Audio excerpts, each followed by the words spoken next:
Hello students. So last lecture में हम लोगों ने wavelength, amplitude, time period, frequency, ये 4 चीजें पढ़ी थी। ठीक है, बहुत अच्छे से पढ़ी थी। और इस लेक्चर में हम लोग law of reflection of sound पढ़ने वाले हैं। ये जो law of reflection of sound है ये same law of reflection of light की तरह है। आप लोगों ने क्लास 8th में law of reflection of sound पढ़ा होगा। उसमें आप लोगों ने कौन कौन से लॉ पढ़े थे? उसमें आप लोगों ने ये लॉ पढ़े थे कि जो इंसिडेंट रे होती है और जो रिफ्लेक्टेड रे होती है और जो नॉर्मल होता है, नॉर्मल मतलब perpendicular line to the surface. ठीक है, ये जो नॉर्मल होता है ये तीनों एक ही प्लेन में लाई करते हैं। Incident ray, reflected ray and normal lies in the same plane. ये पहला आप लोगों ने लॉ पढ़ा था। रिफ्लेक्शन ऑफ लाइट की बात कर रहा हूं, रिफ्लेक्शन ऑफ लाइट की। और क्या पढ़ा था? और ये पढ़ा था कि एंगल ऑफ इंसिडेंस वो इक्वल होता है किसके? एंगल ऑफ रिफ्लेक्शन के। यानी कि ये एंगल और ये एंगल इक्वल होते हैं। इसको हम लोग आई बोलते हैं, इसको आर बोलते हैं। तो एंगल आई इक्वल टू होता है एंगल आर के। ये दो लॉ हम लोगों ने किसके पढ़े थे? ये जो दो लॉ थे ये हम लोगों ने law of reflection of light के पढ़े थे कि इंसिडेंट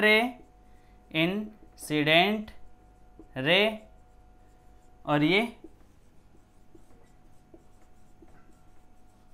रिफ्लेक्टेड रे और ये अपना क्या? नॉर्मल मतलब perpendicular line to the surface. ये जो नॉर्मल होता है वो इमेजिनरी होता है, ये भी आप सब जानते हो, इमेजिनरी होता है। ठीक है, तो ये तीनों किस में होते हैं? ये तीनों सेम प्लेन में होते हैं। और ये जो एंगल ऑफ इंसिडेंस होता है वो एंगल ऑफ रिफ्लेक्शन के इक्वल होता है। ये आप लोगों ने पढ़ा था। यानी कि अगर ये एंगल, जिस एंगल से वो आ रही है वो एंगल अगर इस नॉर्मल के साथ 30 डिग्री होगा तो नॉर्मल के साथ रिफ्लेक्टेड एंगल भी 30 डिग्री ही होगा। ये हम लोगों ने पढ़ा था किसमें? Law of reflection of light में। रिफ्लेक्शन ऑफ लाइट में ये पढ़ा था। अभी सेम यही जो आप लोगों ने फॉर्मूला लगाया सेम यही साउंड के लिए अप्लाई कर दो। साउंड में समझ लो कि पहले यहां पर क्या आ रही थी? लाइट आ रही थी। अभी समझ लो कि यहां पर कोई साउंड वेव आ रही है। कौन आ रही है? कोई साउंड वेव आ रही है। अब ये साउंड वेव आ रही है, इस सरफेस से टकराएगी और टकराने के बाद क्या होगा? इसका रिफ्लेक्शन हो जाएगा। इसका रिफ्लेक्शन हो जाएगा। जैसे कि आप लोगों ने ये सुना होगा, इको सुने हो, आज वो भी पढ़ेंगे। ये भी रिफ्लेक्शन ऑफ साउंड किससे ही प्रोड्यूस होता है। ठीक है, फिर उसके बाद रिवर्बरेशन, क्या जिसको शॉर्ट में रिवर्ब बोलते हैं, रिवर्बरेशन। ठीक है, ये दोनों भी पढ़ेंगे जो कि रिफ्लेक्शन ऑफ साउंड से ही होते हैं।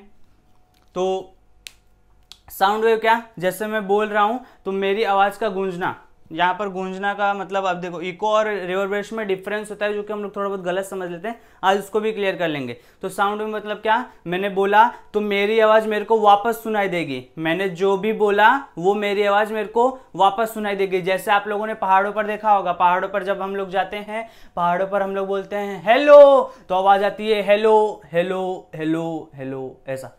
समझे ना? और क्या? तो आप लोगों ने पहाड़ पर जाकर बोला रामू काका तो रामू काका रामू काका रामू काका, ऐसा आवाज आएगी। समझे? तो वो जो हो रहा है वो रिफ्लेक्शन ऑफ साउंड से हो रहा है। वो किससे हो रहा है? वो रिफ्लेक्शन ऑफ साउंड से हो रहा है। ठीक है, फिर ये रिफ्लेक्शन ऑफ साउंड इतना ही है कि ये हम लोग को लॉ पढ़ने के कौन कौन सा लॉ होता है। तो चलिए ये जो मैंने बोला है उसको मैं लिख देता हूं। देखिए, आप लोगों के किताबों में भी कुछ ऐसा ही चित्र बना था, मैंने बना दिया। अच्छा है ना? चलो ठीक है, थैंक यू। चलो देखते हैं law of reflection of sound. ये जो 2 पॉइंट लिखे हैं ना, ये वही है जो मैंने आप लोग को भी कुछ देर पहले बताए थे। ठीक है, तो चलो तो जल्दी पढ़ लेते हैं। क्या है? The incident ray of sound, the normal at the point of incidence and the reflected ray of sound all lie in the same plane। अच्छा, ये तो हम लोगों ने पढ़ लिया कि all lie in the same plane। इसको याद भी हो गया इतनी बार सुन के कि इंसिडेंट रे और रिफ्लेक्टेड रे और नॉर्मल एक ही प्लेन में लाई करते हैं। लेकिन एक ही प्लेन में लाई करते हैं, इसका एक्चुअल मतलब आप लोग को समझ आया है? इसका एक्चुअल मतलब आप लोग को समझ आया है? तो इसका एक्चुअल मतलब मैं आप लोगों को थोड़ा समझाने की कोशिश करता हूँ। ध्यान से देखना। जब हम लोग 8th 9th 10th में होते हैं, जब तक हम लोग 8th 9th 10th में होते हैं, हम लोगों ने 2 एक्सिस पढ़ के रखी होती है कि एक होता है वाई एक्सिस, एक होता है एक्स एक्सिस, और दोनों के बीच का एंगल 90 डिग्री होता है। इतना हम लोगों ने पढ़ रखा होता है। अब ये जो है ना, ये इसको वाई एक्स प्लेन बोलते हैं, वाई एक्स प्लेन, ठीक है। एक एक्सिस और दूसरा एक्सिस, इन दोनों एक्सिस को मिलाकर एक प्लेन बनता है, एक एरिया बनता है, ये वाला, ये वाला, तो उसको बोलते हैं एक्स वाई प्लेन। क्या बोलते हैं? X Y plane. लेकिन जैसे आप लोग 11th में जाते हैं तो वहां पर आप लोग को समझ आता है कि एक्सिस सिर्फ 2 नहीं होती है, एक्सिस 3 होती हैं। कौन कौन सी? X Y Z. Z axis कैसी होती है? जेड एक्सिस ऐसा बाहर बनाते हैं हम लोग, अंदर भी बना सकते हैं लेकिन अंदर बनाएंगे तो अभी क्या है, कुछ दिखेगा नहीं, इसलिए मैंने बाहर बनाया, ठीक है। तो देखो जेड एक्सिस ये भी होती है। तो पता है इसमें क्या होता है, इसमें ये तीनों पता है कैसे होते हैं, ये तीनों ऐसे होते हैं। जिसके अगर मैंने सिर्फ एक्स वाई की बात की तो एक्स वाई कैसे होंगे? ऐसे होंगे ना, एक्स वाई ऐसे होंगे। लेकिन यहाँ पर ये जेड भी आ गया ना, तो एक्स वाई तो ऐसे ऑलरेडी है, अभी जेड आ गया तो क्या होगा?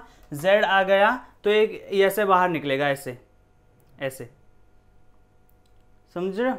ऐसे ऐसे बाहर निकलेगा, ऐसे मतलब एक्स वाई तो यहाँ पर थे, ये एक और जेड आ गया ऐसे, ये एक्स वाई, तो ये एक्स वाई प्लेन, ये जेड आ गया, ये एक्स जेड प्लेन, ये वाई जेड प्लेन। तो अभी से कितने एक्सिस होते हैं? 3 एक्सिस होते हैं, ठीक है। वाई एक्स होते हैं लेकिन एक जेड एक्सिस भी होता है, वो ध्यान रखो। तो एक्स वाई प्लेन इसको बोलेंगे, जेड एक्स प्लेन इसको बोलेंगे, इस वाले को जेड एक्स प्लेन बोलेंगे। इनके बीच का एंगल भी 90 डिग्री होता है, ठीक है। और वाई और जेड प्लेन इसको बोलेंगे, इसके बीच का एंगल भी 90 डिग्री होता है। ये कैसे है वो समझ आया ना? ये ऐसे है, 3D में है, 3D में, 3D ऐसे होता है, ऐसे, ठीक है। जब तक हम लोग सिर्फ ऐसे बात कर रहे थे तब तक वो एक्स वाई प्लेन था। जैसे यहाँ पर ये जेड आ गया तो ये जेड भी हो गया इसमें, तो ये वाई जेड प्लेन, इसके साथ ये वाई जेड प्लेन, ये एक्स जेड प्लेन, ये एक्स वाई प्लेन, ठीक है। तो अभी देखो, अभी इसमें क्या है कि इंसिडेंट रे और रिफ्लेक्टेड रे और जो नॉर्मल है वो तीनों एक ही प्लेन में होते हैं। एक ही प्लेन का मतलब क्या है कि अगर वाई एक्स की बात की है तो इंसिडेंट रे भी यहां पर आएगी, रिफ्लेक्टेड रे भी यहीं पर जाएगी और नॉर्मल भी यहीं पर बनेगा, ठीक है। अगर एक्स जेड प्लेन की बात की तो रिफ्लेक्टेड रे भी यहीं आएगी, मतलब इंसिडेंट रे भी यही आएगी, रिफ्लेक्टेड रे भी यहीं जाएगी और नॉर्मल भी यहीं बनेगा। एक्स वाई प्लेन की बात की तो देखो एक्स वाई प्लेन ऐसा है ना, ऐसा है X Y plane, X Y plane, X Y plane. तो यहाँ पर ही, यहीं पर इंसिडेंट रे हुई, वहीं पर रिफ्लेक्टेड रे और वहीं पर नॉर्मल बना, ये जो है ये है एक्स वाई प्लेन की बात हुई। अब यहाँ पर फिर वो जेड में कोई नहीं जाएगा, सब लोग ऐसे में ही रहेंगे, फिर ऐसे में बाहर कोई नहीं निकलेगा। ऐसे ये बाहर निकल रहा है ना जेड, ऐसे बाहर कोई नहीं निकलेगा, ठीक है। तो इतना समझ के रखो कि वो एक्स वाई प्लेन की बात हुई है तो एक्स वाई प्लेन में ही रहेंगे। इस टाइम पे हो सकता है आपको थोड़ा कम समझो लेकिन समझने का ट्राई करना, ठीक है। बाकी 11th में तो ये पूरा आप लोग को कंफर्म हो ही जाएगा।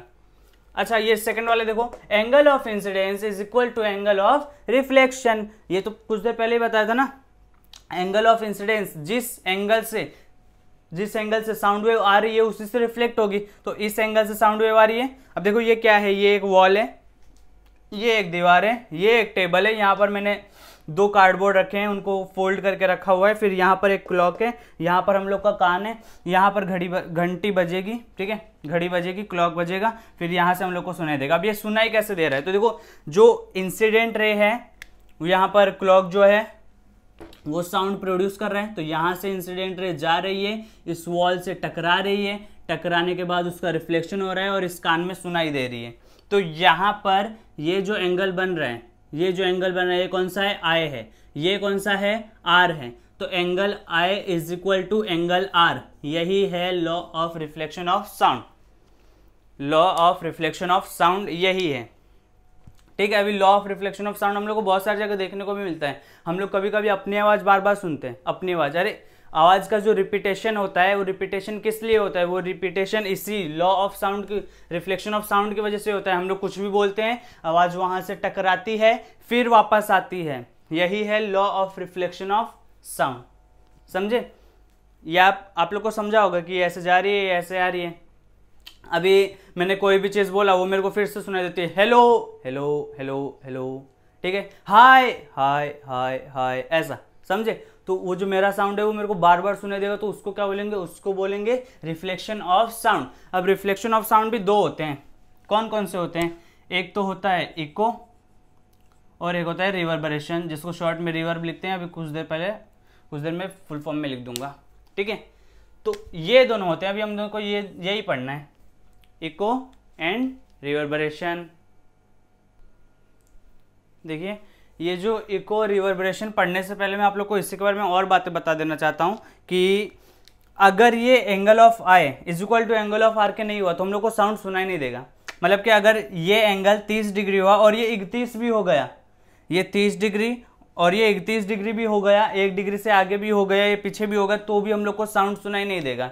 अब यहाँ पर दीवार होगी तो भी चलेगा। यहाँ पर मान लो दीवार है मेरे बीच में और यहाँ से मैं बोल रहा हूँ और वहीं से रिफ्लेक्शन ऑफ साउंड हो जा रहा है तो आवाज सुनाई देगी। लेकिन angle of incidence angle of reflection के बराबर होना चाहिए। तो ही अगर ये 30 है, ये 31 है, तो रिफ्लेक्शन ऑफ साउंड सुनाई नहीं देने वाला है। ठीक है, रिफ्लेक्शन ऑफ साउंड सुनाई नहीं देने वाला है। चलिए अभी पढ़ते हैं इको एंड रिवर्बरेशन। यहाँ पर देखिए आप सभी, देखिए यहाँ पर इको का एक छोटा सा डेफिनेशन लिखा है जो कि बहुत ज़्यादा ही छोटा लिखा है। वैसे इसके कुछ डेफिनेशन की कुछ ज़रूरत नहीं है, बस इसको हम लोग ऐसा बोल सकते हैं कि ये क्या है, ये एक रिपीटेशन ऑफ साउंड है। Repetition of sound in a small interval. ठीक है, in a small interval of time is called echo, या तो रिपीटेशन ऑफ साउंड। अब देखो, the repetition of sound caused by the reflection of sound sound waves is called echo. मतलब कि repetition of sound, sound का बार बार repeat होना। जब sound bar बार repeat होगा तो उसको हम लोग ऐसे साउंड को इको बोलेंगे। ठीक है, जैसे मैंने बोला एक बार राजू, तो ये इको नहीं है। लेकिन जैसे ही मैं बोलूंगा राजू राजू राजू राजू, तो वो इको है। समझे? अब यहां पर देखो, मैंने क्या बोला, मैंने राजू बोला।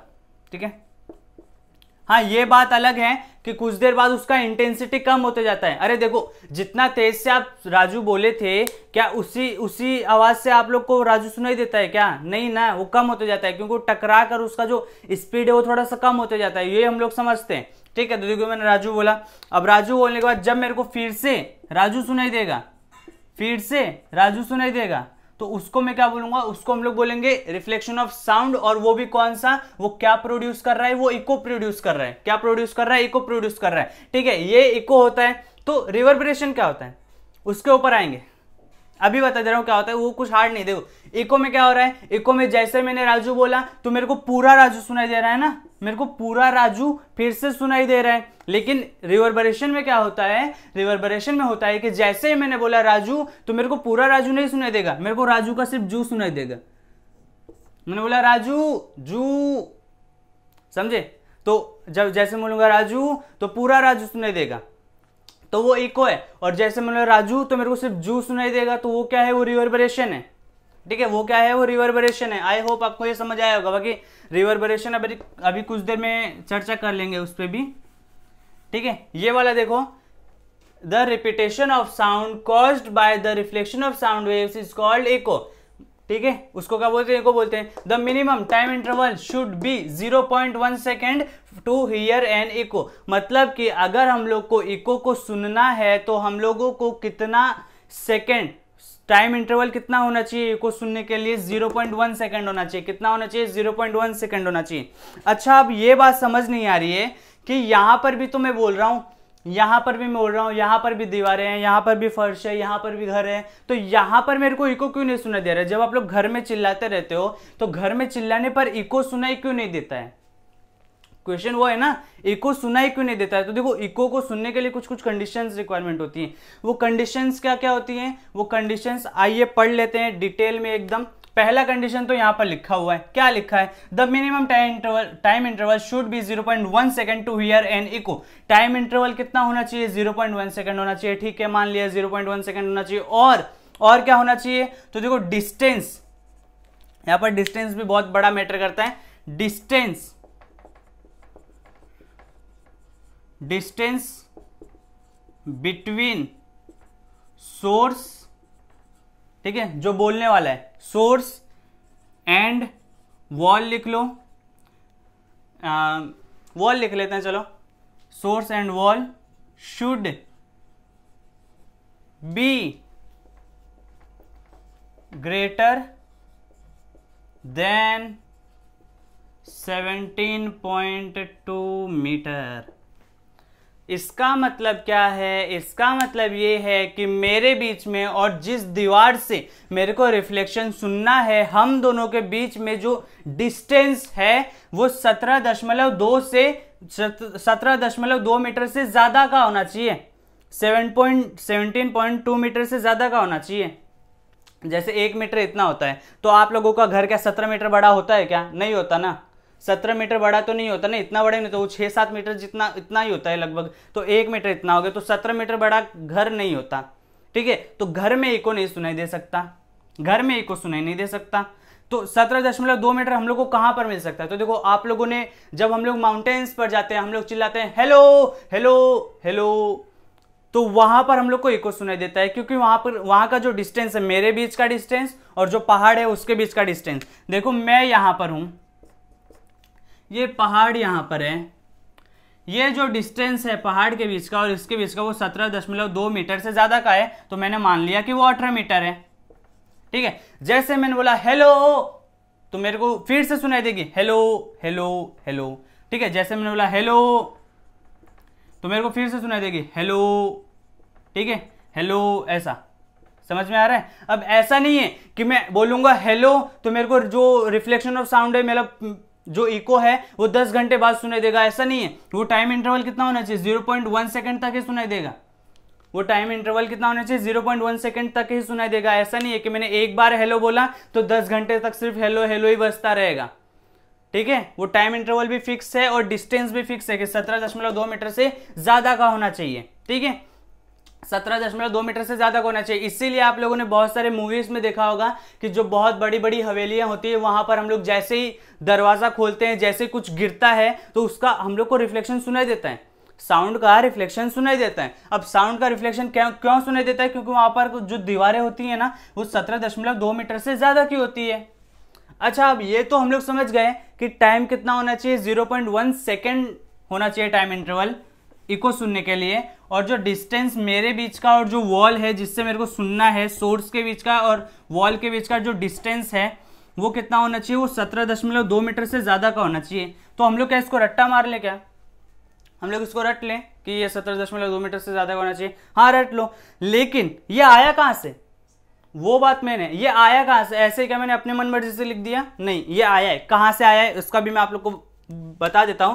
तो देखो, मुझे बताओ, देखो आप लोग को कहीं कहीं पर ये रिफ्लेक्शन ऑफ साउंड सुनने के लिए स्पीड का फॉर्मूला भी मिल जाएगा। स्पीड का फॉर्मूला आप लोग को क्या मिल जाएगा?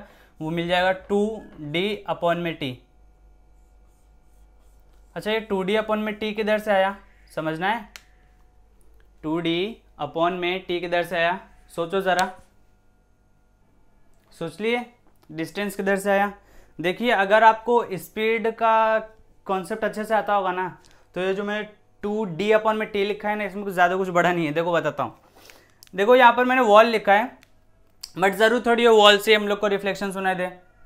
वॉल से ज़रूर थोड़ी है, हम लोग को कोई भी रिफ्लेक्टेड सरफेस से सुनाई दे सकता है ना। तो मैं यहाँ पर रिफ्लेक्टेड सरफेस भी लिख सकता हूँ, ठीक है, रिफ्लेक्टेड सरफेस। इस वॉल के जगह पे अगर ये लिख लोगे तो और भी सही रहेगा, चलेगा, वो आप लोग कर लेना। लेकिन हम लोग को ये जानना है कि 17.2 मीटर कहाँ से आया। तो देखो, ये मैं हूँ, हाँ ठीक है, आप हो, नहीं है आप हो, ठीक है, और ये वो दीवार है, मान लेते हैं ये पर्वत है, दीवार है, और यहां से लेकर के यहां तक का डिस्टेंस कितना है? यहां से लेकर के यहां तक का डिस्टेंस d है, कैपिटल D है, कैपिटल D। डिस्टेंस फिक्स नहीं है, डिस्टेंस d है। हम लोग को यही निकालना है कि वो 17.2 क्यों आया, ठीक है, 17.2 ही क्यों आया, उससे कम या उससे ज्यादा क्यों नहीं आया, वही हम लोग को निकालना है। तो देखो, यहां से लेकर के यहां तक का डिस्टेंस d है। अब मुझे बताओ, स्पीड इज इक्वल टू क्या होता है? स्पीड इज इक्वल टू होता है डिस्टेंस अपॉन टाइम। वाह वाह, क्या फॉर्मूला है, speed is equal to distance upon time. वाह वाह वाह वाह, ठीक है। तो speed is equal to distance upon time. अब मुझे बताओ कि जब मैं बोलूंगा तो मेरी आवाज जाएगी, तो मेरी आवाज जा रही है, ठीक है, तो उसने कितना डिस्टेंस कवर किया?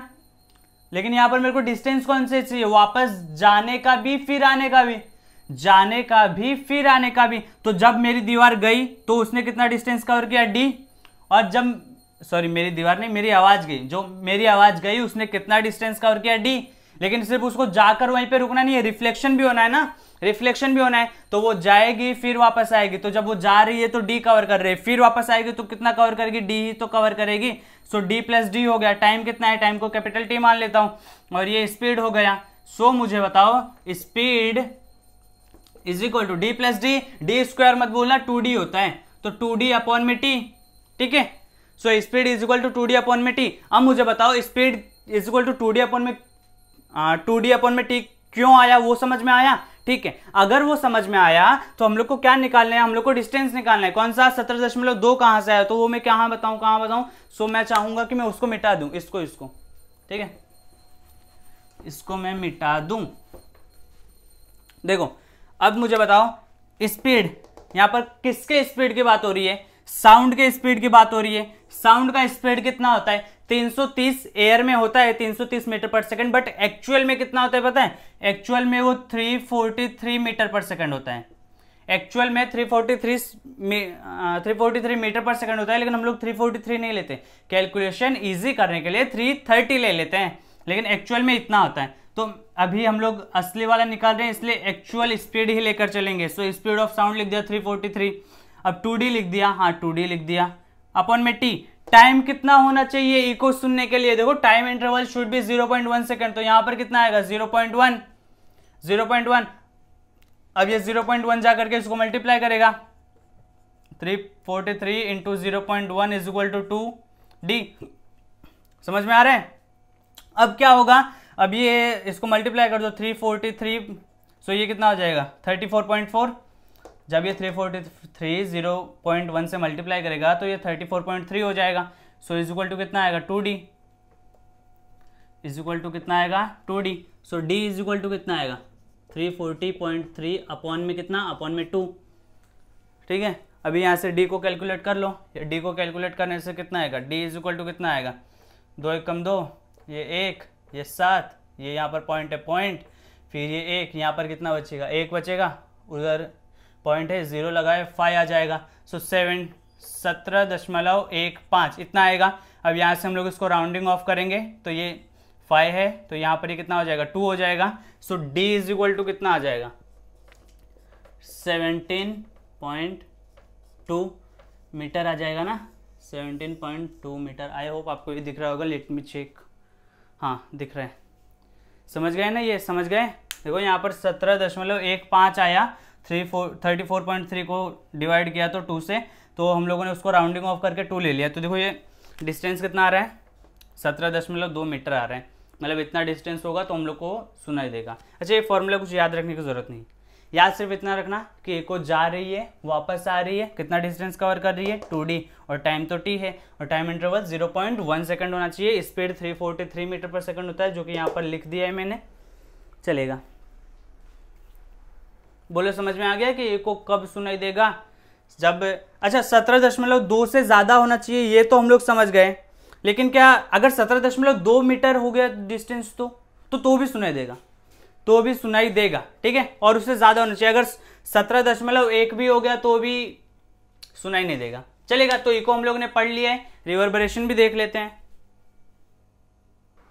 देखिए ये क्या है, ये रिवर्बरेशन है। रिवर्बरेशन मतलब क्या, persistence of sound, persistence of sound due to repeated reflections. इसका मतलब क्या है, इसका मतलब मैं आपको यहाँ पे समझाता हूं। जैसे मान लो ये आपका घर है, घर नहीं है, घर का एक कमरा ही है मान लो। तो देखो यहाँ पर आप लोग बैठे हो, यहाँ पर एक सिंगर है,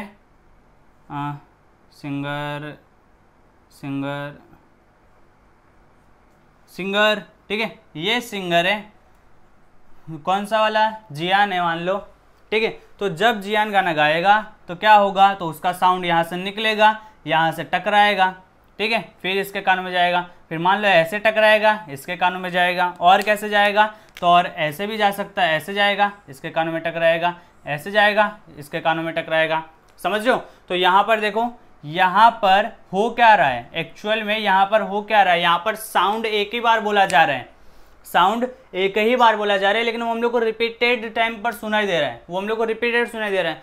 हाँ तो रिपीटेड टाइम पर तो हम लोग को इको में भी सुनाई देता है, तो क्या इको और रिवर्बरेशन सेम है, नहीं, यहाँ पर जब हम लोग को सुनाई देगा तो यहाँ पर उस टाइम पे हम लोगों ने राजू बोला था तो हम लोग को राजू पूरा सुनाई देगा, लेकिन यहाँ पर हम लोग राजू बोलेंगे तो राजू पूरा सुनाई नहीं देगा, सिर्फ राजू का जू सुनाई देगा, सिर्फ राजू का जू सुनाई देगा। ठीक है, जैसे मैं बोलूंगा भीम तो मेरे को पूरा भीम सुनाई देगा, मैं और रिवर्बरेशन में क्या होगा, रिवर्बरेशन में सिर्फ भीम का म सुनाई देगा।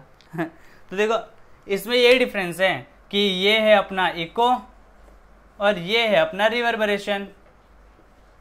रिवर्बरेशन को शॉर्ट में रिवर्ब लिखते हैं। ठीक है, तो इको के लिए कंडीशन क्या है, डिस्टेंस सोर्स के बीच में और जो रिफ्लेक्टेड सरफेस है उसके बीच में कितना ज्यादा होना चाहिए, किससे ज्यादा होना चाहिए, 17.2 मीटर से ज्यादा होना चाहिए, और इसके बराबर भी हो सकता है। तो ज्यादा तो है, बराबर करने के लिए हम लोग इसको ऐसा दिखाते हैं। अगर मैंने सिर्फ ये साइन लिखा है इसका मतलब है सिर्फ ग्रेटर देन, और अगर मेरे को बताना है कि ग्रेटर देन भी हो सकता है, इक्वल टू भी हो सकता है, तो ग्रेटर देन इक्वल टू ऐसा। तो ये क्या है, ग्रेटर देन इक्वल टू है, यानी कि जो डिस्टेंस है वो 17.2 मीटर से ज्यादा भी हो सकता है और 17.2 मीटर के इक्वल भी हो सकता है। जैसे ही मैं बोलूंगा यहाँ पर राजू तो मेरे को उसका रिफ्लेक्टेड साउंड भी राजू, फिर भी राजू, राजू ही सुनाई देगा।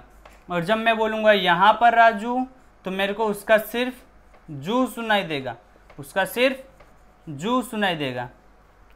समझ में आ रहा है, समझ में आ रहा है क्या? रिवर्बरेशन के लिए भी कंडीशन है। क्या कंडीशन है, अगर साउंड जो हम लोगों ने बोला है वो पूरा वैसे सुनाई दे रहा है, इसका मतलब है कि वो इको है, वो रिवर्बरेशन नहीं हो सकता। और रिवर्बरेशन में क्या होगा, हम लोग को सिर्फ पीछे वाला, जो उसका पीछे वाला पार्ट रहेगा पूंछ, वही सुनाई देगा, तो जू जू ऐसा ही सुनाई देगा। अच्छा, ये जो रिवर्बरेशन होता है ये अपने होम पर हो सकता है, इसके लिए डिस्टेंस विस्टेंस का कुछ कंडीशन नहीं है, ये अपने घर पर भी हो सकता है। तो देखो जैसे हम लोग घर पर बोलेंगे तो हम लोग को बार बार अपना साउंड फिर से सुनाई ना दे, इसलिए हम लोग क्या करते हैं, इसलिए हम लोग घर पर पर्दे लगा के रखते हैं, कर्टन्स लगा के रखते हैं, फर्श रखते हैं वैसा। ठीक है, रिवर्बरेशन को रिड्यूस किया जा सकता है। जैसे इसको भी, इको को हम लोग कम कर सकते हैं। कैसे, हम लोग 17.2 मीटर पर ना बोले, उससे कम में बोले, उससे कम में बोले, तो सेम वैसे रिवर्बरेशन को भी कम किया जा सकता है। उसके कंडीशंस जो है वो थियरी पार्ट में आप लोग को टेक्स्ट बुक में लिखा हुआ होगा, उसको मैं ऐसे बता देता हूँ कि होता क्या है, वो कंडीशंस क्या क्या है कि रिवर्बरेशन को कम किया जा सकता है। सबसे पहला कंडीशन, आप लोग घर पे पर्दे लगा दो। ठीक है, जो कपड़े होते हैं, जो पर्दा होता है, सोफा होता है, बेड हो गया, ठीक है, वो सब क्या हो गए, वो सब साउंड को एब्जॉर्ब कर लेते हैं, साउंड को रिफ्लेक्ट नहीं करते। वो सब क्या करते हैं, साउंड को एब्जॉर्ब कर लेते हैं। तो साउंड को एब्जॉर्ब कर लेंगे तो रिवर्बरेशन कहाँ से सुनाई देगा, रिवर्बरेशन तब थोड़ी सुनाई देगा जब वो साउंड को एब्जॉर्ब कर लेंगे। तो कर्टन्स लगा लो, पर्दे लगा लो, सोफे लगा लो, बड़े बड़े लगाओ, जितने बड़े हो सके उतने बड़े लगाओ, फर्श लगाओ, ऊपर भी फर्श लगाओ, ऊपर भी वो कारपेट आता है ना, वो लगा लो। तो ऐसे में क्या होगा, ऐसे में रिवर्बरेशन को रिड्यूस किया जा सकता है, ऐसे में रिवर्बरेशन को रिड्यूस किया जा सकता है। आई होप आपको इको में और रिवर्बरेशन में क्या डिफरेंस होता है वो अच्छे से समझ गया होगा। ठीक है, अभी हम लोग क्या करते हैं, अभी हम लोग साउंड वेव की कुछ कैरेक्टरिस्टिक्स पढ़ लेते हैं, जो wave length, amplitude, frequency, time period वगैरह वगैरह वो नहीं है, वो नहीं, वो पिच और लाउडनेस। ठीक है, देखिए यहाँ पर मैंने पिच लिखा है, तो पिच मतलब क्या होता है, देखो पिच को हिंदी में जो वर्ड बोलते हैं उसको तारत्व बोलते हैं, वो आपको कुछ समझ ही नहीं आएगा क्या होता है। तो देखो पिच को हम लोग आसान समझते हैं। हाँ, देखो जब किसी साउंड का फ्रीक्वेंसी ज्यादा होता है तो पिच ज्यादा होता है। पिच किस पे डिपेंड करता है, तो पिच डिपेंड करता है फ्रीक्वेंसी पे, फ्रीक्वेंसी पे किस पे डिपेंड करता है, फ्रीक्वेंसी पे डिपेंड करता है। अगर किसी साउंड का फ्रीक्वेंसी ज्यादा होगा तो उसका पिच भी ज्यादा होगा। ठीक है, अगर किसी साउंड का फ्रीक्वेंसी ज्यादा तो पिच भी ज्यादा, अगर किसी साउंड का फ्रीक्वेंसी कम तो उसका पिच साउंड भी कम। अच्छा, ये पिच डिसाइड क्या करता है, तो देखो ये पिच डिसाइड ये करता है कि हम लोग की जो वॉइस होगी वो कितना श्रील होगी, कितना श्रील होगी यानी कि कितना कड़क होगी। कड़क मतलब ऐसा नहीं कि ज्यादा उसमें भारीपन। हाँ देखो इससे आया पिच, जिसका पिच ज्यादा उसका वॉइस में श्रिलनेस ज्यादा, वॉइस में श्रिलनेस ज्यादा। ठीक है। श्रिलनेस, तो श्रिलनेस वॉइस हम लोग को सुनाई देगी, श्रिलनेस वॉइस हम लोग को सुनाई देगा। पिच का मतलब अभी नहीं समझा रहा हूं, मैं बोल कर बताता हूँ। हेलो, आप लोग क्या कर रहे हो? तो हम लोग यहाँ पर पढ़ने वाले हैं पिच। अब जैसे मैं आवाज बोला तो वहां पर आप लोग को समझ आ गया होगा कि वो जो मेरी श्रिलनेस थी वो थोड़ी ज्यादा हो गई थी, वो जो मेरी श्रिलनेस थी वो ज्यादा हो गई। तो वो जो वॉइस थी वो श्रिलनेस वॉइस थी। क्यों हुई? क्योंकि पिच ज्यादा हुआ। पिच ज्यादा क्यों हुआ? क्योंकि फ्रीक्वेंसी ज्यादा हुई। और अगर फ्रीक्वेंसी कम होगी तो उसका पिच कम होगा, और पिच कम होगा तो हम लोग को जो वॉइस सुनाई देगी वो डीप वॉइस होगी, डीप वॉइस होगी। डीप वॉइस कैसी होगी? तो कैसे हैं आप सब? आज हम लोग पढ़ने जा रहे हैं फ्रीक्वेंसी, पिच, डीप वॉइस। ठीक है, ठीक है क्या? आई होप आप लोग को समझ आ रहा होगा। ठीक है, तो हम लोग पढ़ने वाले हैं डीप वॉइस। अब डीप वॉइस यही वॉइस है जो इस टाइम पे मैं बोल रहा हूं। ये जो वॉइस है वो कौन सी वॉइस है? वो डीप वॉइस है। क्यों डीप वॉइस हो गई? क्योंकि मेरा पिच कम हो गया। पिच क्यों कम हो गया? फ्रीक्वेंसी कम हो गई। अच्छा, ये जो फ्रीक्वेंसी कम ज्यादा हो रही है डिपेंड मेरे वोकल कॉर्ड्स पर है। वो जितना तेज वाइब्रेट करेंगे उतना ज्यादा फ्रीक्वेंसी होगा, उतना ज्यादा पिच होगा और उतना ज्यादा श्रिलनेस वॉइस होगी। और जितना कम वाइब्रेट करेंगे उतना कम फ्रीक्वेंसी, उतना कम पिच और उतना मेरी डीप वॉइस होगी। अच्छा, एक बात और, नॉर्मली गर्ल और बॉय इन दोनों में किसका पिच ज्यादा होता है? तो गर्ल का पिच ज्यादा होता है एज कंपेयर टू बॉयज, और बॉयज का पिच कम होता है। ठीक है, नॉर्मल जो वुमेन्स होती हैं उनका जो पिच होता है वो ज्यादा होता है, और जो मैन होते हैं उनका जो पिच होता है वो कम होता है। ठीक है, इसीलिए हम लोग को कौन से वॉइस ज्यादा सुनने में अच्छे लगते हैं? श्रिलनेस वॉइस की डीप वॉइस? तो देखो, हम लोग को अमिताभ बच्चन आप लोगों ने सुना होगा, तो हम लोग को अमिताभ बच्चन की आवाज सुनने में ज्यादा अच्छा लगता है कि किसी एक्ट्रेस की आवाज सुनने में ज्यादा अच्छी लगती है? तो देखो, हम लोग अच्छी दोनों की लगेगी, लेकिन ज्यादा देर तक किस में बैठ पाएंगे पता है? अमिताभ बच्चन के में। ऐसा क्यों? अमिताभ बच्चन जी कैसे बोलते हैं? वो डीप वॉइस में बोलते हैं, वो उनका पिच कम है, उनका फ्रीक्वेंसी कम है। और जो भी एक्ट्रेस रहती हैं, जो भी गर्ल्स रहते हैं, उनका श्रिलनेस ज्यादा होता है, पिच ज्यादा होता है, इसलिए हम लोग उनको ज्यादा सुन नहीं पाएंगे, क्योंकि उनका फ्रीक्वेंसी ज्यादा होता है ना, फ्रीक्वेंसी ज्यादा होता है। अब ये फ्रीक्वेंसी ज्यादा होने से पिच ज्यादा हो गया है। आई होप आपको ये समझ गया होगा। अभी हम लोग को एक और पढ़ना है जो कि है लाउडनेस। जैसे ये पिच फ्रीक्वेंसी पे डिपेंड कर रहा था, फ्रीक्वेंसी ज्यादा तो पिच ज्यादा और श्रिलनेस वॉइस होगी, वैसे ही ये लाउडनेस एम्पलीट्यूड पर डिपेंड करता है। अरे ये क्या है? एम्पलीट्यूड, एम्पलीट्यूड पर डिपेंड करता है। अच्छा, एम्पलीट्यूड पर डिपेंड करने से क्या हुआ? तो देखो, अगर एम्पलीट्यूड ज्यादा होगा तो लाउडनेस भी ज्यादा होगी। अगर एम्पलीट्यूड कम होगा तो लाउडनेस भी कम होगा। ठीक है, तो आई होप आपको ये समझ गया होगा। अच्छा, एम्पलीट्यूड ज्यादा होने से हम लोग को कैसी वॉइस आएगी और एम्पलीट्यूड कम होने से कैसी वॉइस आएगी? तो देखो, एम्पलीट्यूड जब कम होगा तो वॉइस आएगी, सॉफ्ट वॉइस आएगी, सॉफ्ट वॉइस आएगी। ठीक है, सॉफ्ट वॉइस। और जब एम्पलीट्यूड ज्यादा होगा तो थोड़ी हार्ड वॉइस आएगी, हार्ड वॉइस। अच्छा, एम्पलीट्यूड कम ज्यादा हम लोग कर सकते हैं, कम ज्यादा करके बताऊं? देखो, मैं बोल के बताता हूं।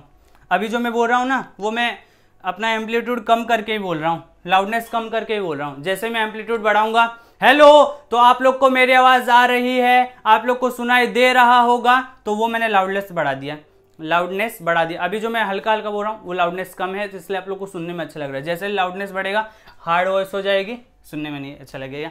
सो आई होप आप लोग को एम्पलीट्यूड भी समझ आ गया होगा। जितना ज़्यादा एम्पलीट्यूड उतना ज़्यादा लाउडनेस, उतना ज़्यादा हार्ड वॉइस। ठीक है। अच्छा, एक और होता है टिम्ब्रे करके होता है, टिम्ब्रे। ये क्या होता है? तो ये नेचर पे डिपेंड करता है। ये भी साउंड का एक कैरेक्टरिस्टिक ही है, जो कि हम लोग डिपेंड किसी पे नहीं होता, ये नेचर से हम लोग को मिलता है कि इसकी वॉइस कैसी होगी, कितना हार्ड होगी, कितना सॉफ्ट होगी, वो हम लोग को नेचर से मिलता है। ठीक है, चलेगा। आई होप आपको ये भी समझ आ गया होगा। फिर एक इंटेंसिटी की भी मैं बात कर लेता हूँ। इंटेंसिटी में ऐसा नहीं है कि इंटेंसिटी अभी पढ़ना शुरू किया तो उसमें PhD करके बाहर निकले। साउंड की इंटेंसिटी होती है, इंटेंसिटी यानी कि तीव्रता। ठीक है, और ये किस पे डिपेंड करती है, तो ये डायरेक्टली प्रोपोर्शनल में होती है एम्पलीट्यूड के स्क्वायर के। इस टाइम पे मैं आपको इतना ही बता सकता हूँ कि एम्पलीट्यूड के स्क्वायर के डायरेक्टली प्रोपोर्शनल में होती है। बाकी इसके बारे में आपको जानना इस टाइम पे तो नहीं है, 11th में जाओगे तो जान लोगे, ठीक है। तो आई होप आपको ये समझ आ गया होगा। अभी नेक्स्ट हम लोग ऑडिबल रेंज पढ़ लेते हैं, आ जाइए। देखिए students, sound spectrum. Sound spectrum, सबसे पहले तो स्पेक्ट्रम का मतलब बता देता हूँ, बड़ा ही अच्छा वर्ड है, आगे जा करके बहुत आपसे फेमिलियर होने वाला है। स्पेक्ट्रम का मतलब होता है एक पैटर्न, पैटर्न, ठीक है। स्पेक्ट्रम का क्या मतलब होता है, पैटर्न होता है। स्पेक्ट्रम का क्या मतलब होता है, पैटर्न होता है। तुम लोगों ने इसको साउंड पैटर्न क्यों नहीं लिख दिया, तो देखो साउंड पैटर्न इसलिए नहीं लिख दिया ताकि हम लोग को लगना चाहिए कि हम लोग साइंस पढ़ रहे हैं। ऐसे कुछ भारी भरकम वर्ड यूज होंगे तभी तो लगेगा ना कि हाँ वाह स्पेक्ट्रम क्या वर्ड है, ठीक है। जैसे अभी हम लोगों ने वो पढ़ा, लाउडनेस पढ़ा, तो उसको सिंपल सा एम्पलीट्यूड ज्यादा हो गया तो लाउडनेस हो गया। तो सिंपल सा एम्पलीट्यूड ज्यादा क्यों नहीं बोल दिया, तो कि उसके लिए एक स्पेशल वर्ड बनाया ना। तो सेम वैसी पैटर्न को स्पेशली साइंस में स्पेक्ट्रम बोला जाता है। ये आप लोग आगे जाकर लाइट स्पेक्ट्रम पढ़ेंगे, यहाँ पर हम लोग साउंड स्पेक्ट्रम पढ़ रहे हैं। साउंड स्पेक्ट्रम में क्या पढ़ रहे हैं कि हम लोग ये पढ़ रहे हैं कि जो हम लोग का वॉइस होता है वो फ्रीक्वेंसी के ऊपर डिपेंड करता है। ये तो हम लोग को इतना समझ तो आ गया है। तो देखो यहाँ पर 3 तरह के वॉइस होते हैं, कौन कौन से, इंफ्रासाउंड। अब ये इंफ्रासाउंड को इंफ्रासोनिक साउंड भी बोलते हैं। इंफ्रासाउंड को इंफ्रासोनिक साउंड भी बोलते हैं, इंफ्रासोनिक साउंड, ठीक है, ये भी बोलते हैं। और अल्ट्रासाउंड को अल्ट्रासोनिक साउंड ऐसा भी बोलते हैं, लेकिन हम लोग शॉर्ट फॉर्म में अल्ट्रासाउंड भी बोल लेंगे। और यहाँ पर ये ऑडिबल साउंड होता है जो हम लोग सुन सकते हैं। ऑडिबल साउंड कौन कौन सा होता है, तो देखो 20 हर्ट्ज से 20 हर्ट्ज से 20,000 हर्ट्ज तक, 20 हर्ट्ज से 20,000 हर्ट्ज तक जो वॉइस होता है, इस फ्रीक्वेंसी के रेंज में जो साउंड आएगा वो साउंड मेन एंड वुमेन यानी कि हम लोग इंसान लोग सुन सकते हैं, हम इंसान लोग सुन सकते हैं। अगर जैसे इस 20,000 से थोड़ा सा भी कम हो गया ना, हम लोग नहीं सुन पाएंगे, उसके बाद हम लोग नहीं सुन पाएंगे। तो 20,000 से कम कौन कौन सुन सकता है, एलिफेंट सुन सकता है, डॉग सुन सकते हैं, ठीक है। और जैसे 20,000 से थोड़ा सा ज्यादा भी हो गया ना, देखो फ्रीक्वेंसी इंक्रीज होते जा रही है, 20,000 से थोड़ा सा ज्यादा भी हो गया तो भी हम लोग नहीं सुन पाएंगे। कौन सुन सकता है, बैट सुन सकता है, चमगादड़ सुन सकता है, ठीक है। चमगादड़ को इसका बहुत सारे यूज होता है, फ्रीक्वेंसी ज्यादा होने का बहुत सारे यूज होता है। एक यूज मैं बताता हूं, देखो चमगादड़ होता है, चमगादड़ जब उड़ता है तो उड़ते टाइम वो अपनी आंखें खुली नहीं रखता, तो क्या खुले रखता है, वो उड़ता कैसे है फिर, तो देखो आंखें खुली नहीं रखता, वो चमगादड़ उड़ते जाता है। और क्योंकि वो अल्ट्रासोनिक साउंड अपने मुंह से रिलीज भी कर सकता है, अपने मुंह से निकाल भी सकता है, तो वो रिलीज करता है। अल्ट्रासोनिक साउंड आगे जाकर के टकराता है, टकरा करके वापस आता है, तो टकरा करके वापस आने से उसको इतना सेंसेशन हो जाता है कि आगे कुछ है या नहीं है, और है तो क्या है, इतना उसको पता चल जाता है कि वो आगे जाएगा, दीवार से उसका जो अल्ट्रासोनिक साउंड है वो टकराएगा, रिफ्लेक्शन होगा, वापस उसके कानों में आएगा, तो उसको पता चल जाएगा कि आगे कौन सा क्या है, ठीक है।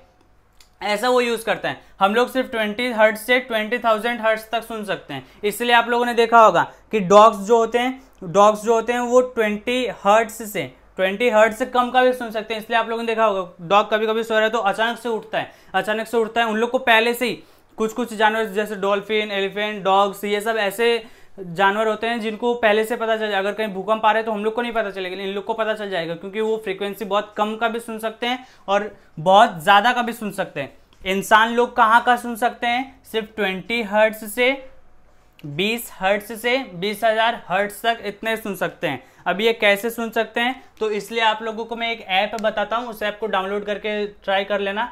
Frequency generator. ये फ्रीक्वेंसी जनरेटर एक ऐसा ऐप है जिससे आपको पता चल जाएगा कि कौन कौन सी फ्रीक्वेंसी हम लोग सुन सकते हैं, कौन कौन सी नहीं। आप लोगों को बताने के लिए मैंने ये डाउनलोड करके रखा है, ठीक है। 2 मिनट, बस 2 मिनट दीजिए। ये देखिए फ्रीक्वेंसी जनरेटर ऐसा कुछ आएगा स्टार्टिंग में, जैसे ही आप लोग ओपन करेंगे, अरे ओपन तो हो जाए भाई, ये चालू ही नहीं हो रहा है। अरे होगा, थोड़ा क्या है मेरे मोबाइल में स्टोरेज कम है इसलिए थोड़ा टाइम ले रहा है। रुको एक बार मैं फिर से करता हूँ। अरे हो जाता है भैया कभी कभार, ठीक है। जस्ट सिर्फ 2 मिनट देना। आप लोग को ये समझ तो आ गया होगा ना कि 20 हर्ट्ज से 20,000 हर्ट्ज तक हम लोग सुन सकते हैं। और उससे कम रहेगा तो 20 हर्ट्ज तक, और उससे ज़्यादा का 20,000 हर्ट्ज तक। ठीक है, सिर्फ 2 मिनट रुकिए, ये कुछ तो हो गया है। सो स्टूडेंट्स देखिए ये चालू हो चुका है। अभी देखिए मैंने इसको 131 हर्ट्ज पे रखा है, देखिए 131 हर्ट्ज पे रखा है। अब जैसे ही मैं इसको चालू करूँगा, कुछ सुनाई दे रहा है, थोड़ा और बढ़ाता हूँ,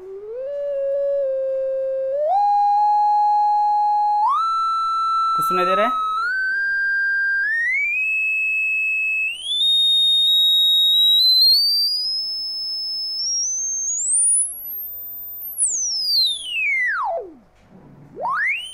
मैं चाहूंगा एक बार आप लोग इसको खुद भी ट्राई करिए, देखिए ध्यान से देखिए। देखिए जब फ्रीक्वेंसी कम है तो देखो वेव्स भी 1 सेकंड में कम जनरेट हो रही है, और जैसे मैंने फ्रीक्वेंसी बढ़ा रहा हूँ तो देखो वेव्स भी बढ़ते जा रहे हैं, वेव्स ज़्यादा जाते होते जा रहे हैं। देखिए समझ में आ रहा है, देखो फ्रीक्वेंसी कम तो वेव्स भी 1 सेकंड में कम जनरेट हो रही है, फ्रीक्वेंसी बढ़ाया तो वेव्स भी 1 सेकंड में ज़्यादा जनरेट हो रही है।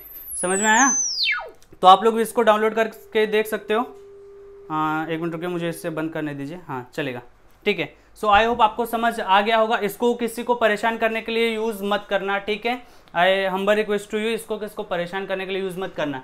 आई होप आपको ये समझ आ गया होगा 20 हर्ट्ज से 20,000 हर्ट्ज तक। चलिए अभी अल्ट्रासाउंड के कुछ एप्लीकेशंस भी होते हैं, वो भी हम लोग देख लेते हैं। कुछ एप्लीकेशंस देखिए, यहाँ पर मैंने एप्लीकेशन ऑफ अल्ट्रासाउंड के कुछ एप्लीकेशन लिखे हैं, वो एप्लीकेशन आप लोग सिर्फ पढ़ लीजिए। देखिए ultrasound is used in industry for detecting cracks in metal blocks without damaging them.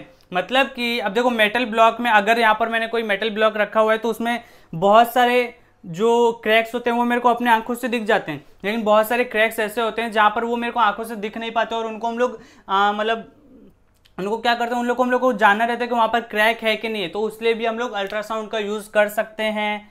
ठीक है, अल्ट्रासाउंड का यूज़ करते हैं। और बहुत सारे मेटल ब्लॉक्स में ऐसे छोटी छोटी जगह होती हैं जहाँ पर हम लोग अपने हाथों से कोई कपड़े से ऐसे फूक मारकर हम लोग वहाँ पर साफ नहीं कर सकते, तो वहाँ पर साफ सफाई के लिए भी मेटल ब्लॉक्स में बहुत छोटी जगह पर अल्ट्रासाउंड का यूज किया जाता है। ठीक है, और कहाँ ultrasound is use to investigate the internal organisms of the body such as liver, kidneys etc। मतलब हम लोग के इंटरनल शरीर में, हम लोग के इंटरनल ऑर्गेनिजम्स में कोई खराबी तो नहीं है, ये सब कुछ ठीक ठाक से काम कर रहा है कि नहीं, ठीक है, फेफड़े उफड़े चल रहे हैं कि नहीं, लीवर काम कर रहा है कि नहीं, वो सब किडनी काम कर रही है कि नहीं, वो सब देखने के लिए भी अल्ट्रासाउंड का यूज़ किया जाता है। ठीक है, अल्ट्रासाउंड का यूज़ किया जाता है। और कहाँ यूज़ किया जाता है अल्ट्रासाउंड का? तो अल्ट्रासाउंड का यूज़ बेबी को फिक्स करने के लिए किया जाता है। मतलब कि अगर कोई वुमेन है जिनको कोई बेबी होने वाला है, जो प्रेग्नेंट वुमेन होती है उनको कोई बेबी होने वाला है, तो उनका जो बेबी है, उनका जो बच्चा है वो ठीक ठाक है कि नहीं, सब कुछ को स्वस्थ उसका हेल्थ कैसा है, वो सब फिक्स करने के लिए भी अल्ट्रासाउंड का यूज़ किया जाता है। समझ में आया? समझ में आया? अच्छा देखो ये कैसा होते जाता है, ये 20 हर्ट्ज तक हम लोग सुन सकते हैं, 20 हर्ट्ज तक हम लोग नहीं सुन सकते। हम लोग कहाँ से 20 हर्ट्ज टू 20,000 हर्ट्ज तक सुन सकते हैं, और उससे ज़्यादा का हो गया 20,000 से ज़्यादा का, तो उससे भी हम लोग नहीं सुन सकते, इससे ज़्यादा, ठीक है, इससे कम नहीं सुन सकते। तो देखो फ्रीक्वेंसी कैसा होता जाता है, ऐसा होता है, फिर यहाँ पर आएगा तो थोड़ा बढ़ेगा, फ्रीक्वेंसी बढ़ रहा है, फिर यहाँ पर आएगा तो और बढ़ जाएगा, ऐसे होने लगेगा, यहाँ पर ऐसे नहीं होगा, यहाँ पर थोड़ा ऐसे होगा, ऐसे फ्रीक्वेंसी बढ़ने लगता है। ठीक है, ये आप लोग वो जो मैंने फ्रीक्वेंसी डिटेक्टर बताया, फ्रीक्वेंसी जनरेटर, उससे आप लोग फिक्स कर सकते हो, आप लोग को समझ जाएगा।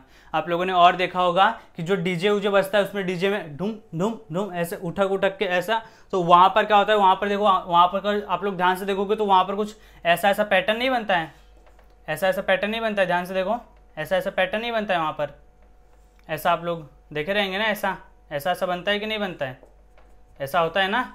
तो वहाँ पर भी देखो एम्पलीट्यूड ज़्यादा कम, तो वो लाउडनेस एम्पलीट्यूड कम ज़्यादा वो लोग वहाँ से बढ़ा सकते हैं। ठीक है, आई होप आपको ये समझ गया होगा। अल्ट्रासाउंड का एक और यूज़ है जिसको हम लोग सोनार बोलते हैं। ये सोनार में क्या होता है, ये सोनार में जो होता है वो थोड़ा सा हम लोग डिटेल में जान लेते हैं।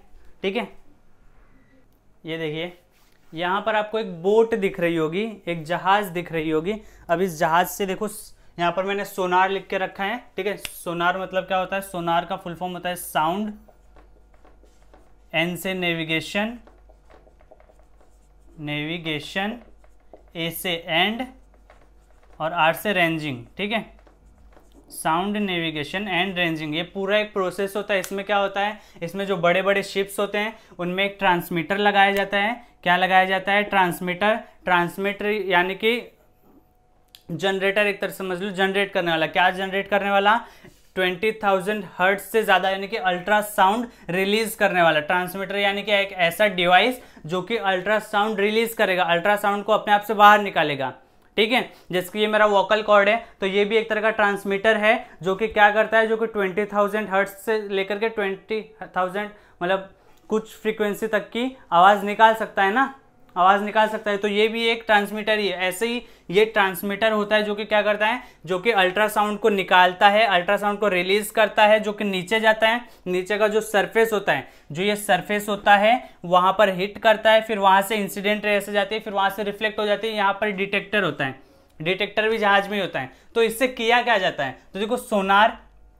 इससे किया यह जाता है कि समुद्र के नीचे की गहराई कितनी है, समुद्र के नीचे का जो डेप्थ है वो कितना है, ठीक है। सी का जो डेप्थ है वो कितना है वो मेजर कर सकते हैं इससे। और क्या कर सकते हैं, इससे सालों पुराना जो खजाना अगर कहीं हम लोग को मिला, समुद्र में मिला, तो हम लोग वो भी फाइंड कर सकते हैं। और क्या कर सकते हैं, तो समुद्र के नीचे कौन से जीव हुए हैं, ठीक है, वो भी हम लोग इससे फाइंड कर सकते हैं। समुद्र के नीचे क्या चल रहा है वो भी हम लोग इससे फिक्स करते हैं कि वहां पर से कोई मिसाइल आ रही है कि नहीं आ रही है, जा रही है कि नहीं जा रही है, सब कुछ ठीक तो चल रहा है कि कुछ खतरा तो नहीं है, वो भी हम लोग सोनार से कर सकते हैं, ठीक है। तो सबसे पहला यूज मैंने क्या बताया, सबसे पहला यूज मैंने बताया कि टू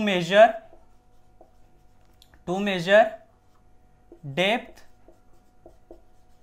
ऑफ सी का डेप्थ मेजर कर सकते हैं। और क्या कर सकते हैं, टू डिटेक्ट, हम लोग लिख देते हैं टू